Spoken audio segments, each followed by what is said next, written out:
Boa noite, amada igreja, a graça e a paz do nosso Senhor e Salvador Jesus Cristo. Privilégio nós estarmos na casa de Deus no meio da semana para nos debruçarmos sobre a Bíblia, livro inspirado, livro que ecoa a voz do nosso Deus. E é isso que nós fazemos nesse momento. Eu quero te convidar a abrir sua Bíblia no livro do Apocalipse, capítulo de número 3, Apocalipse, o capítulo de número 3, nós avançamos no nosso estudo, na nossa série de estudos, já chegando e nos aproximando do fim, uma série de estudos nas cartas que o apóstolo João, ou melhor, que o Senhor Jesus, por intermédio do apóstolo João, enviou a 7 igrejas específicas lá na Ásia Menor, a atual Turquia, que precisavam receber uma orientação, uma palavra específica do Senhor, de encorajamento, de alerta. E hoje nós nos debruçaremos sobre a carta enviada à igreja em Filadélfia, a 6ª e penúltima igreja do Apocalipse. O texto diz o seguinte, Apocalipse, o capítulo de número 3, dos versículos 7 a 13. Apocalipse 3, de 7 a 13, o texto diz: Escreve ao anjo da igreja em Filadélfia, assim diz aquele que é santo e verdadeiro, o que tem a chave de Davi, o que abre e ninguém pode fechar, e o que fecha e ninguém pode abrir. Conheço as tuas obras e tenho posto diante de ti uma porta aberta que ninguém pode fechar. Tens pouca força, mas guardaste a minha palavra e não negaste o meu nome. Farei aos da sinagoga de Satanás, aos que se dizem judeus e não são, mas mentem, sim, farei que venham adorar prostrados aos teus pés e saibam que eu te amo, porque deste atenção à minha exortação à perseverança. Eu também te guardarei da hora da provação que virá sobre o mundo inteiro, para pôr à prova os que habitam sobre a terra. Venho sem demora, conserva o que tens, para que ninguém tome a tua coroa. Farei do vencedor uma coluna no templo do meu Deus, de onde jamais sairá. Escreverei nele o nome do meu Deus, o nome da cidade do meu Deus, a Nova Jerusalém, que desce do céu da parte do meu Deus, e também o meu novo nome. Quem tem ouvidos, ouça o que o Espírito diz às igrejas. Vamos orar mais uma vez. Deus amado, muito obrigado, Pai, porque o Senhor preparou para nós esse momento para que estivéssemos aqui reunidos como corpo de Cristo, não apenas te louvando e falando contigo, mas também ouvindo a tua voz por meio da palavra lida e exposta, Pai. E esse é o nosso grande desejo, a nossa grande expectativa, é ouvir o Senhor falando conosco, é sermos encorajados pelo Senhor, Pai, e por isso nós te pedimos que o Senhor abra os nossos ouvidos, que o Senhor abra o nosso coração, para nós compreendermos as insondáveis maravilhas da tua lei, para que saiamos daqui de fato edificados pelo Senhor, Pai. Fala conosco, é o que nós te pedimos em nome de Jesus, amém. Se você se lembra daquilo que nós temos compartilhado nos últimos encontros dessa série, as cartas enviadas às igrejas do Apocalipse foram enviadas num contexto muito específico. Porque desde o ano 64 depois de Cristo, quando o imperador Nero colocou fogo na cidade de Roma e começou a acusar falsamente os cristãos de terem causado esse incêndio, iniciou-se uma terrível perseguição contra os cristãos.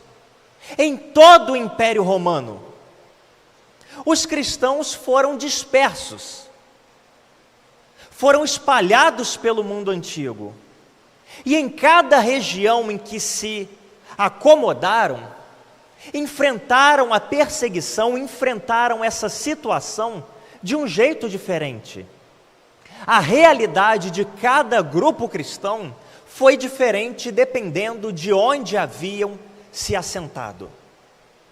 O tempo foi passando e no ano de 92 da era cristã, 92 depois de Cristo, subiu ao poder um novo imperador chamado Domiciano, que foi tão terrível, se não pior, do que o imperador Nero.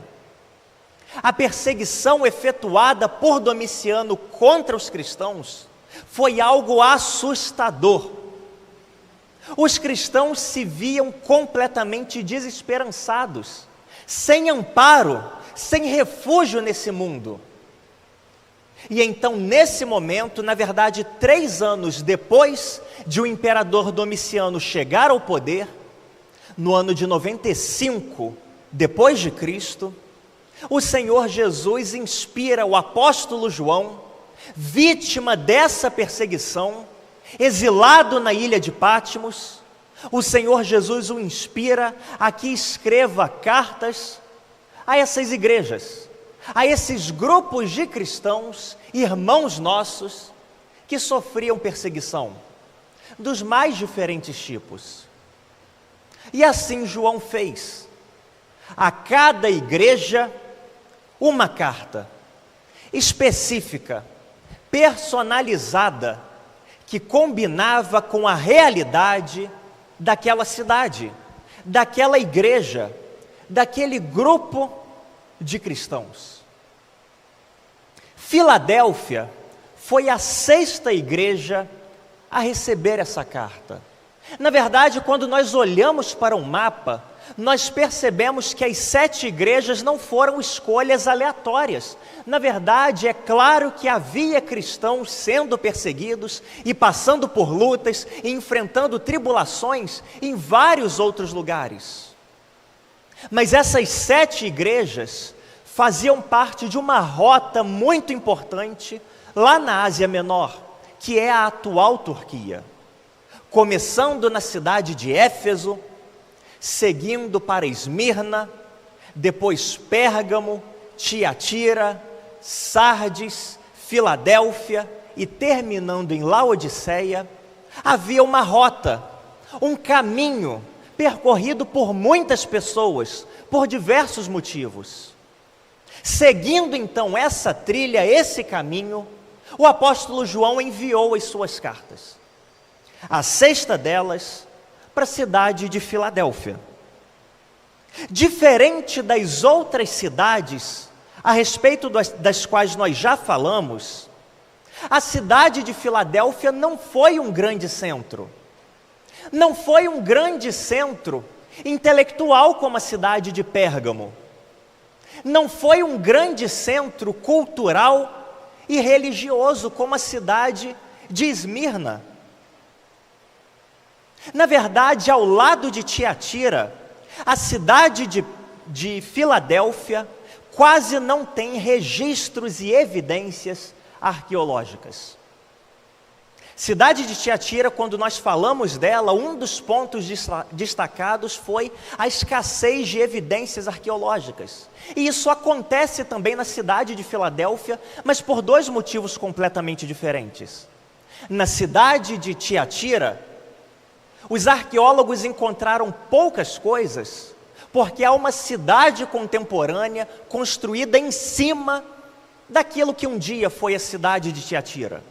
Eles não conseguem escavar mais. Aquilo que foi possível encontrar, eles encontraram. Mas para continuar escavando, precisariam demolir prédios e construções, e isso é inviável. Na cidade de Filadélfia, por outro lado, há pouquíssimas evidências e achados arqueológicos, porque a cidade era muito pequena. Projeta as 2 fotos para mim, por gentileza, irmão. Na verdade, o que nós temos de achado arqueológico de Filadélfia é isso, que provavelmente era uma ponte, uma pequena ponte sobre um córrego. E a próxima, por gentileza, essa torre. Para além disso, os arqueólogos não encontraram muitas coisas. Na verdade, a cidade de Filadélfia não era nem propriamente uma cidade em si. Era mais um distrito da cidade de Sardes. Seguindo a rota comercial que começou lá em Éfeso, depois foi para Esmirna, Pérgamo, Tiatira, Sardes, chegando em Filadélfia, nós temos que a cidade de Filadélfia provavelmente era um distrito da cidade de Sardes. Ficava numa rota importante, portanto passava muita gente por ali. Mas ninguém ficava naquela cidade. Ninguém se hospedava naquela cidade. Ninguém que passava por essa rota, ou quase ninguém, melhor dizendo, tinha como objetivo, como destino, a cidade de Filadélfia. Era sempre uma cidade de passagem. Era sempre uma cidade de transição. Na verdade, a cidade de Filadélfia, por conta disso, acabou não crescendo e não se desenvolvendo muito, de tal forma que ela se tornou uma cidade principalmente rural. O forte daquela cidade não era o comércio, não era a vida intelectual, não eram os centros religiosos, os diversos templos, era a cultura, especificamente a cultura de vinhas. A cidade de Filadélfia acabou se tornando famosa, muito famosa no mundo antigo, pelas suas vinícolas. Poucos habitantes, muitos campos, muitas vinhas, de tal modo que ela se tornou uma considerável exportadora de vinho. Se tornou famosa por isso. Era uma cidade pouco religiosa, porque as pessoas estavam o dia inteiro trabalhando nos campos. Não havia muito tempo para se dedicar a qualquer outro tipo de atividade. Eles acordavam, os judeus que moravam ali acordavam, se dirigiam de manhã cedo para a sinagoga e depois para o campo. Passavam o dia trabalhando no campo e, como resultado, no final do dia chegavam em casa esgotados. Não havia muito tempo para adoração a qualquer divindade. Por isso acredita-se que o único deus adorado ali era Dionísio, deus do vinho, Baco para os romanos, o deus do vinho, isso por conta de algumas poucas moedas que foram encontradas lá, com a figura, com a inscrição dele. Como as pessoas estavam o dia inteiro trabalhando nos campos, dedicadas às suas plantações, os cristãos encontraram ali um ambiente razoavelmente seguro. Porque as pessoas que viviam naquela cidade não estavam preocupadas com religião, não estavam preocupadas com quem era adorado e quem não era adorado. Elas só queriam saber de uma coisa: produzir o seu vinho para poder vender, e estava tudo certo. As vinhas de Filadélfia eram tão famosas que em determinado momento da história despertaram o ciúme de Roma. Na verdade, no mundo inteiro só havia uma cidade que produzia uvas, que produzia um vinho tão bom quanto o de Filadélfia, que podia competir com o vinho de Filadélfia, e era justamente a cidade de Roma. Em todo o mundo antigo, a única cidade que tinha condições de competir com o vinho da cidade de Filadélfia era a própria Roma. Tudo caminhava muito bem para aqueles moradores. Uma cidade pacata, uma cidade tranquila, uma cidade agrícola, rural, que vivia no seu sossego, cultivavam as suas uvas, produziam o seu vinho, vendiam, exportavam, e estava tudo funcionando bem. Desde a fundação da cidade de Filadélfia no século II a.C., até o início do 1º século depois de Cristo, tudo caminhava bem. Até que de uma hora para outra, tudo mudou. Porque no ano 17 depois de Cristo, a cidade de Filadélfia foi atingida por um terremoto avassalador. Um terremoto que veio com tudo. Toda a Ásia Menor sentiu os efeitos daquele terremoto. Toda a Ásia Menor foi de alguma forma afetada por aquele tremor. Mas o problema para Filadélfia é que o epicentro daquele terremoto foi justamente aquela cidade. Ela ficou arrasada. Todas as construções vieram abaixo. Todas as edificações foram destruídas. Tudo que havia sido construído pelo ser humano foi destruído. Só sobrou aquilo que estava a céu aberto. Só sobrou aquilo que estava no campo. Só sobraram as videiras. Diante daquela catástrofe que veio sobre eles, eles apelaram para Roma. Pediram, clamaram pela ajuda do imperador. E o imperador decidiu ajudá-los. A forma de ajuda que o imperador prestou para a cidade de Filadélfia quando foram atingidos pelo terremoto foi a seguinte: 5 anos sem precisar pagar impostos. E isso foi tudo que o imperador ofereceu para aquela cidade na província que lhe pertencia. 5 anos sem precisar pagar impostos. É claro que essa ajuda não foi significativa. É claro que essa ajuda não resolveu o problema deles. É evidente que 5 anos sem precisar pagar impostos é alguma coisinha, mas nem de longe resolve o problema. Afinal de contas, eles ainda não tinham onde morar. Afinal de contas, tudo que eles possuíam tinha sido destruído. E por conta dessa forma de ajuda do imperador, eles se sentiram negligenciados.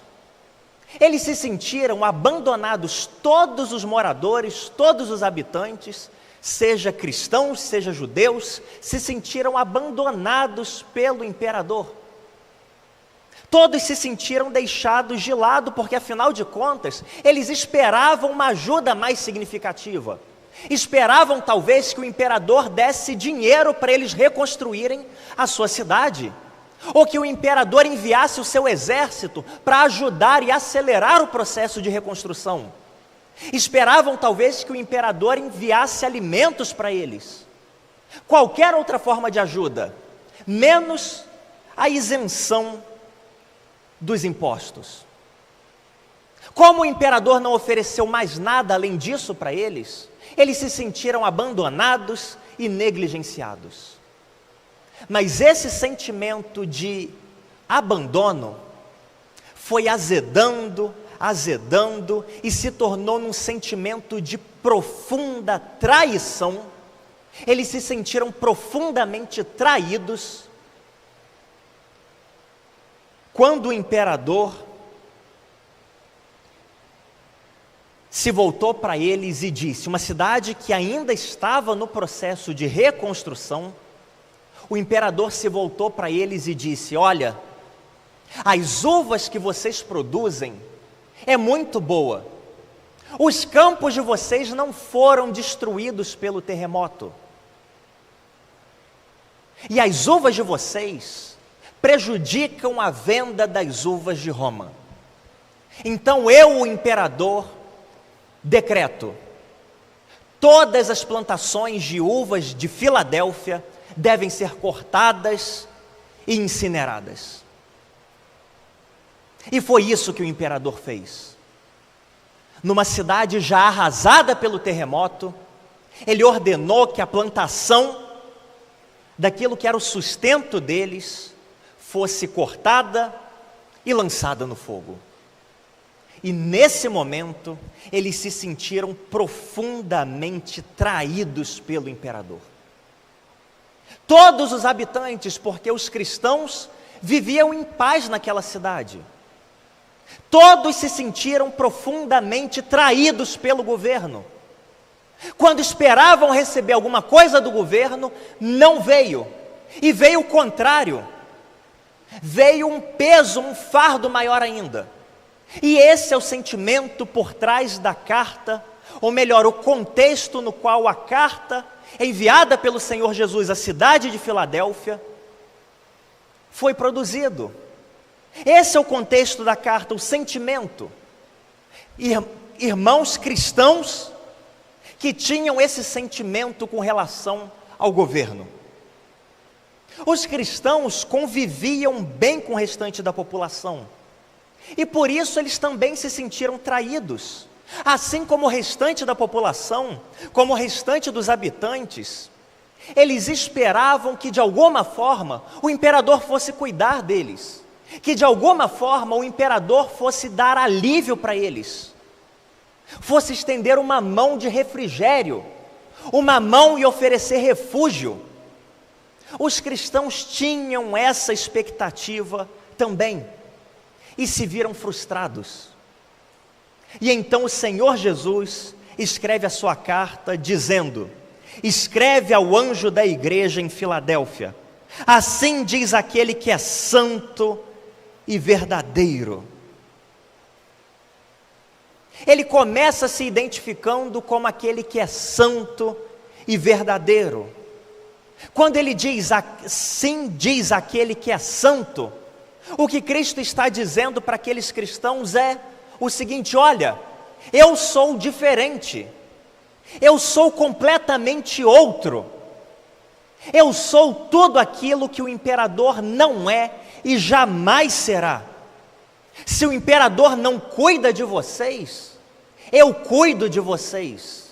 Eu sou santo, eu sou diferente dele, eu sou verdadeiro, isto é, eu sou fiel a vocês, eu não abandono vocês, eu sei o que vocês enfrentam, eu sei o que vocês esperavam do imperador, eu sei o que vocês esperavam que o governo fosse fazer para vocês, e não fez, mas eu sou verdadeiro, eu sou fiel.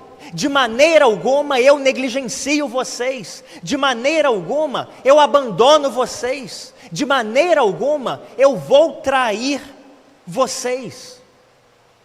E como os cristãos precisavam receber aquela palavra, tanto de encorajamento quanto de alerta. Precisavam receber essa carta do Senhor Jesus na forma de encorajamento, porque afinal de contas eles também tinham perdido tudo, eles também tinham sido afetados tempos antes pelo terremoto, e a vida deles, dos cristãos, ainda não tinha, assim como do restante da população, voltado ao seu estado normal. Precisavam receber essa carta, essa palavra de encorajamento do Senhor Jesus, que dizia: o imperador pode ter abandonado vocês, além de não ter ajudado significativamente, ainda ter colocado um fardo maior sobre vocês, mas não eu sou santo e verdadeiro, eu cuido de vocês. O encorajamento que eles precisavam, mas também o alerta da parte do Senhor, a que de maneira alguma depositassem as suas esperanças no governo. Essa carta vem por dois motivos. Em primeiro lugar, para oferecer esperança a um povo que se vê desamparado pelo seu próprio governo. E em segundo lugar, a sua contrapartida, a alertar os cristãos, vem para alertar os cristãos que de maneira alguma depositem as suas esperanças, a sua confiança, a sua expectativa de salvação no governo, porque o governo não é a salvação, o governo não é o Salvador, a política não é a esperança. Governo algum, com plano algum, com projeto nenhum, pode oferecer a esperança que somente Cristo pode oferecer. É para isso que essa carta foi escrita. E nesse momento, começou a haver uma grande separação entre os judeus e os cristãos. Porque os judeus continuaram buscando o apoio e o amparo do governo romano, do Império Romano. Desde o início, desde que o Império Romano conquistou a Ásia Menor, conquistou Jerusalém e toda a Terra Santa, os judeus sempre tiveram um bom relacionamento com os romanos. Eles não queriam perder aquilo. Eles sempre tiveram o direito de continuar adorando o seu Deus. Eles não queriam perder aquilo. Então eles continuaram depositando as suas esperanças no governo. Continuaram clamando e dependendo da ajuda do governo. Mas os cristãos que receberam o alerta do Senhor, tiveram seus olhos abertos. E ao invés de depositar as suas expectativas, a sua confiança, a sua fé no Império Romano, no imperador e no seu governo, eles começaram a confiar cada vez mais no Senhor Jesus. Depender cada vez mais de Cristo e cada vez menos do Império Romano. Se o imperador não vem nos ajudar, não tem problema. Nós servimos ao Deus que é verdadeiro e que é santo, o que tem a chave de Davi, o que abre portas que ninguém pode fechar e o que fecha portas que ninguém pode abrir. Nesse momento começou uma separação, uma cisão entre judeus e cristãos. Inicialmente eles conviviam bem na sinagoga, mas depois de um tempo, foi cada um para o seu lado. E então Cristo começa a fazer uma série de afirmações interessantes a respeito de portas abertas e portas fechadas. O texto continua dizendo, versículos 7 e 8: o que tem a chave de Davi, o que abre e ninguém pode fechar, e o que fecha e ninguém pode abrir. Conheço as tuas obras, tenho posto diante de ti uma porta aberta que ninguém pode fechar. Essas referências à porta aberta, porta fechada, à chave, significam isso. Depois que a cidade foi reconstruída, a relação entre judeus e cristãos nunca mais foi a mesma. E por conta disso, os judeus começaram a expulsar os cristãos das suas sinagogas. Os cristãos não eram mais bem-vindos, justamente porque estavam dependendo apenas do Senhor e somente dele, e não de governo algum. Eles passaram a ser mal vistos pelos judeus, não eram mais bem-vindos nas sinagogas. E era isso que os judeus faziam com eles: expulsavam eles das sinagogas e fechavam a porta atrás deles, batiam a porta na cara dos cristãos. Os cristãos estavam sendo expulsos das sinagogas e as portas literalmente sendo fechadas para eles. E o fato de os cristãos serem expulsos das sinagogas trazia uma série de prejuízos para eles, a começar pelo prejuízo social. Os vínculos deles eram com as pessoas das sinagogas. Os seus familiares, os seus amigos, os seus parentes, que ainda não tinham se convertido a Cristo, continuavam frequentando a sinagoga, continuavam participando das atividades das sinagogas, mas os cristãos não podiam mais, porque sempre que eles tentavam entrar na sinagoga, alguém batia a porta na cara deles. Sempre que eles tentavam participar de qualquer evento daqueles que eram o seu povo, o seu sangue, a porta era batida na cara deles, eles não conseguiam entrar. Além do prejuízo social, vinha a vergonha de andar pela rua sabendo que todos olhavam para eles e diziam: ele traiu o povo dele, ele abandonou aqueles que são seu sangue, ele rejeita o imperador e rejeita os seus próprios, e por isso ele não entra na sinagoga. E havia um risco ainda maior, porque os judeus sempre tiveram um bom relacionamento com os romanos. Desde o início, foram poupados da obrigação de reconhecer o imperador como Deus. Foram poupados da obrigação de dizer: César é Senhor. Todo judeu era isento dessa obrigação. Mas não era qualquer um que se dizia judeu que estava livre dessa obrigação. Apenas aqueles que eram judeus de verdade, praticantes, estavam livres dessa obrigação. E para definir quem era judeu praticante, quem era judeu de verdade, e quem apenas estava se passando por judeu, ou se dizia judeu, mas não era judeu de verdade, não vivia o judaísmo do jeito que era esperado, em toda a sinagoga havia um livro de registro, onde o nome dos membros daquela comunidade era escrito. E de tempos em tempos, o exército romano, enviado pelo imperador, ou pelo governador, melhor dizendo, passava pelas sinagogas, fazendo uma verificação dos nomes que estavam nos livros.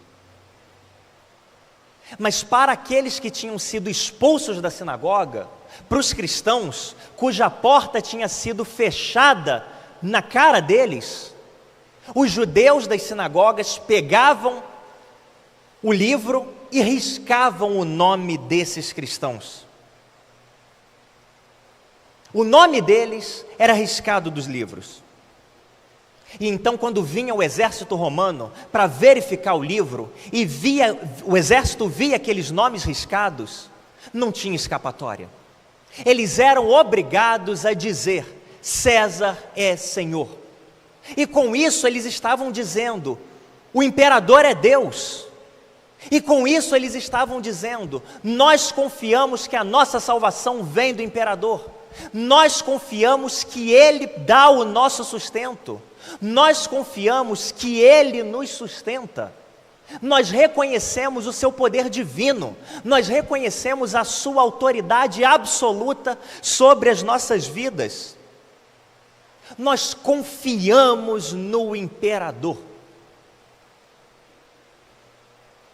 Essa era a situação dos cristãos naquela época, expulsos das sinagogas, a porta fechada, o nome riscado. Os próprios judeus informavam aos soldados das atualizações no livro. E então vem, nesse contexto, o Senhor Jesus escreve a carta. Escreve ao anjo da igreja em Filadélfia: assim diz aquele que é santo e verdadeiro, o que tem a chave de Davi, o que abre e ninguém pode fechar. Versículo 9: farei aos da sinagoga de Satanás, aos que se dizem judeus e não são, mas mentem, sim, farei que venham adorar prostrados aos teus pés, e saibam que eu te amo. O que Jesus estava falando para eles era: olha, vocês estão se mantendo firmes, fiéis a mim, não dependendo do governo, dependendo e confiando em mim, porque eu sou o santo e verdadeiro. Aliás, os judeus estão entregando vocês, estão fechando a porta, expulsando vocês das sinagogas, estão riscando o nome de vocês do livro de registro deles. Mas não se preocupem, porque eu tenho a chave de Davi. Eu abro uma porta que ninguém pode fechar. Não se preocupem se os judeus expulsam vocês das sinagogas, porque vocês não professam a confiança no imperador, mas continuam dependentes e fiéis a mim. Eu abro uma porta que ninguém pode fechar. Eles, na verdade, se dizem judeus, mas são sinagoga de Satanás. Não se preocupem com eles. Não se preocupem se os vínculos sociais, se os relacionamentos de vocês agora têm sido afetados, têm sido abalados. Não se preocupem se agora vocês estão sendo envergonhados, porque no momento certo eu farei com que eles venham prostrados aos seus pés para adorar. Eu sou o santo e verdadeiro, o que tem a chave de Davi. E isso é algo maravilhoso, porque quando Cristo fala para um grupo de judeus convertidos ao cristianismo, que havia sido expulso da sinagoga, que se sentia abandonado pela sua própria família, traído pelo imperador, desamparado lá em Filadélfia, quando Cristo fala para eles: não se preocupe, porque eu farei com que eles venham prostrados aos seus pés para adorar, aquele grupo de cristãos imediatamente se lembrou de uma pessoa muito especial da Bíblia. Quando Cristo falou: sim, farei que venham adorar prostrados aos teus pés e saibam que eu te amo, nessa hora, aquele grupo de cristãos, judeus convertidos ao cristianismo, se lembraram de José. Seu antepassado, vendido pelos seus próprios irmãos para uma caravana de mercadores, antes posto para morrer num poço, numa cisterna, depois enviado embora, porque nunca mais queriam vê-lo. Seus próprios irmãos o expulsaram, fecharam a porta atrás dele, não queriam mais saber dele. Mas o tempo passou e Deus inverteu a situação. Lá no Egito, quando uma grande fome veio sobre toda a terra, José foi posto como segundo no Egito. Acima dele, apenas o faraó. E em determinado dia, lá estava diante de José os seus irmãos, prostrados, clamando a ele. Essa foi a imagem que veio à mente daqueles cristãos.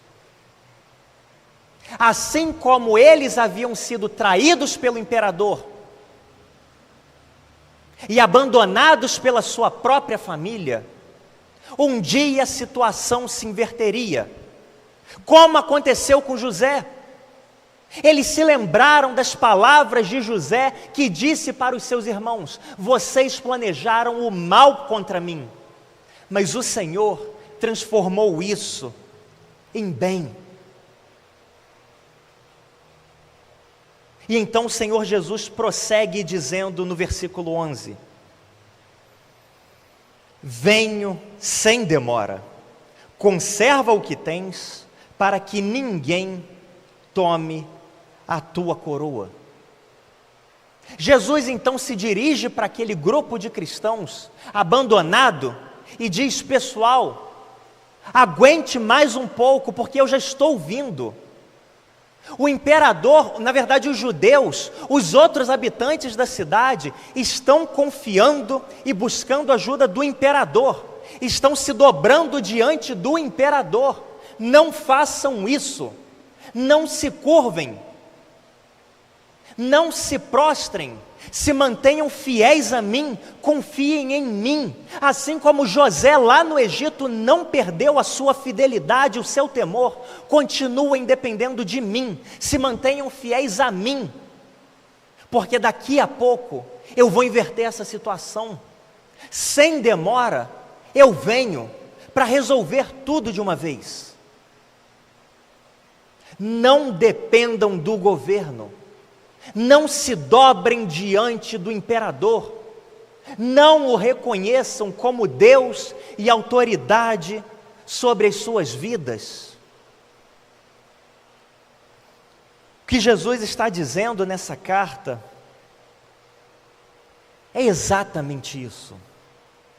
Ele olha nos olhos daqueles cristãos e diz: pessoal, eu sei que a situação econômica de vocês é muito delicada, afinal de contas um terremoto destruiu tudo que vocês tinham.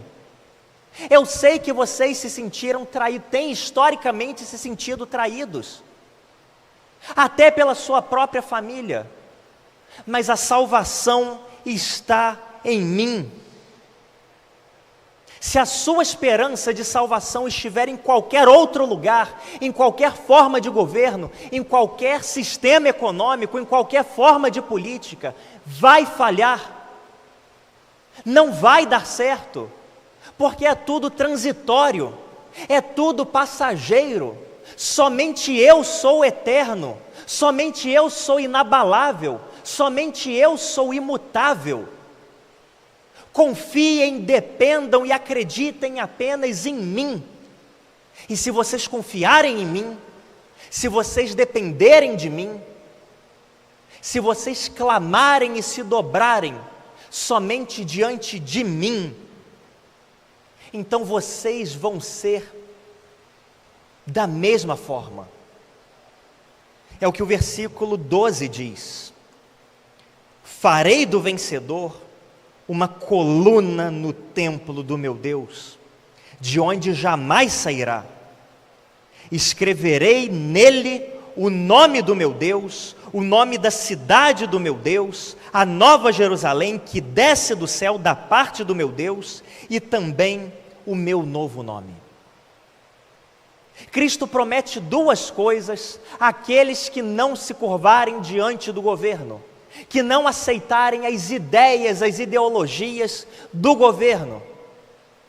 Primeiro, seriam feitos colunas. Coluna é símbolo de estabilidade, é símbolo de firmeza. Em qualquer uma das cidades da antiguidade, em que há evidência arqueológica abundante, uma das primeiras coisas que a gente encontra, que os arqueólogos encontram, são as colunas. Pode tudo ter se perdido, mas sempre vai ter uma coluna, sempre vai ter uma torre. É o caso da própria Filadélfia. Das poucas coisas encontradas lá, uma coluna, uma torre. Nas diversas cidades, aquilo que permanece é a coluna. E é isso que Cristo está dizendo. O governo é transitório, mas eu sou permanente. E se confiarem em mim, a eternidade, aquilo que é permanente, estará garantido para vocês também. E em seguida ele promete escrever, ele mesmo, o nome. Escreverei nele o nome do meu Deus, o nome da cidade do meu Deus, a nova Jerusalém que desce do céu da parte do meu Deus, e também o meu novo nome. E Cristo conclui essa carta dizendo o seguinte: pessoal, eu sei que o sentimento de terem sido abandonados primeiro pelo governo, depois pela sua própria família, pela sua própria comunidade, pelo seu próprio povo, não é nada fácil. Eu sei que se vocês se curvarem, vocês vão ser incluídos nisso tudo. O nome de vocês vai ser reescrito no livro que fica lá na sinagoga. Mas permaneçam firmes, porque se vocês permanecerem firmes, ainda que o nome de vocês tenha sido riscado do livro na sinagoga, eu vou escrever um novo nome. Eu vou escrever o nome do meu Deus. Eu vou escrever o meu próprio nome. Permaneçam firmes. Não se curvem àquilo que o governo empurra para cima de vocês. Não se curvem a qualquer outro Deus, porque há apenas um que é santo e verdadeiro. Há apenas um que abre portas que ninguém fecha e que fecha portas que ninguém abre. E esse único é o Senhor Jesus Cristo. Essa carta, queridos irmãos e irmãs, vem como um alerta a todos aqueles que começam a se curvar diante de outros deuses, nesse caso específico, o imperador, e toda a sua ideologia, e todo o seu sistema de crenças, de política, de economia e do que quer que seja, abrindo mão daquilo que o Senhor tem proposto para nós. A palavra dele, para mim e para você, assim como foi para os cristãos lá em Filadélfia, é: não se curve diante do imperador. O Senhor abre portas que ninguém fecha, Ele fecha portas que ninguém abre, e Ele, somente Ele, faz de nós colunas e escreve em nós o nome dEle, nome que dura por toda a eternidade. Que o Senhor nos abençoe e nos ajude a aplicar nos nossos corações essa carta, essa mensagem escrita há tanto tempo e ainda assim relevante para nós no dia de hoje, nos tempos em que vivemos. Quero te convidar a fechar os seus olhos, na verdade a ficar de pé. Nós vamos orar agradecendo a Deus pelo texto lido, por aquilo que os cristãos lá em Filadélfia viveram, sofreram por amor de Cristo, permaneceram firmes, e vamos orar pedindo que o Senhor faça de nós também colunas, não nos permitindo curvar, não nos permitindo ceder, mas pelo contrário, permanecer firmes e tementes ao Senhor e somente ao Senhor. Deus amado, nós te louvamos, Pai, porque o Senhor, embora não esteja fisicamente conosco, não nos deixa desamparados, mas fala conosco por meio da Tua palavra, embora escrita há tanto tempo, Pai, se faz relevante para nós no tempo em que vivemos, quando muitas vezes somos tentados a nos curvar diante do imperador, a nos curvar diante daquele que exerce poder econômico sobre nós, poder político sobre nós. A nossa oração nesse momento, Pai, é que o Senhor faça de nós coluna, não nos permitindo curvar diante do imperador, não permitindo que cedamos e dobremos os nossos joelhos, mas pelo contrário, permaneçamos firmes em Ti, confiantes em Ti, dependentes de Ti somente, Pai, porque o Senhor é o único que é santo e verdadeiro, o Senhor é o único que tem a chave de Davi, que abre portas e ninguém fecha, é o único que fecha portas e que ninguém pode abrir, Pai. Agora que nós chegamos ao final desse culto, a nossa oração é que o Senhor não permita que nada roube esse texto que foi lido e explicado dos nossos corações, mas pelo contrário, que o Teu Espírito Santo continue nos levando à meditação, ao aprofundamento de tudo que está contido nele, para que possamos no momento certo trazê-lo à nossa memória e aplicá-lo nas nossas vidas e na nossa caminhada, Pai. Agora que chegamos ao final desse culto, te pedimos ainda que o Senhor nos leve em paz para as nossas casas, nos dê uma noite de descanso abençoada por Ti, um restante de semana na Tua presença, Pai, e desde já que o Senhor prepare o nosso coração para o próximo domingo, o dia do Senhor, para que possamos receber tudo aquilo que o Senhor tiver a ministrar nas nossas vidas e semear nos nossos corações, Pai. E agora nós oramos dizendo que o amor de Deus, o nosso Pai, a graça salvadora de Cristo Jesus e a doce consolação do Espírito Santo conosco sejam e com todo o povo de Deus pela face da terra espalhado, desde agora e para todo sempre. Amém e amém. Que o Senhor te abençoe abundantemente. Vá em paz.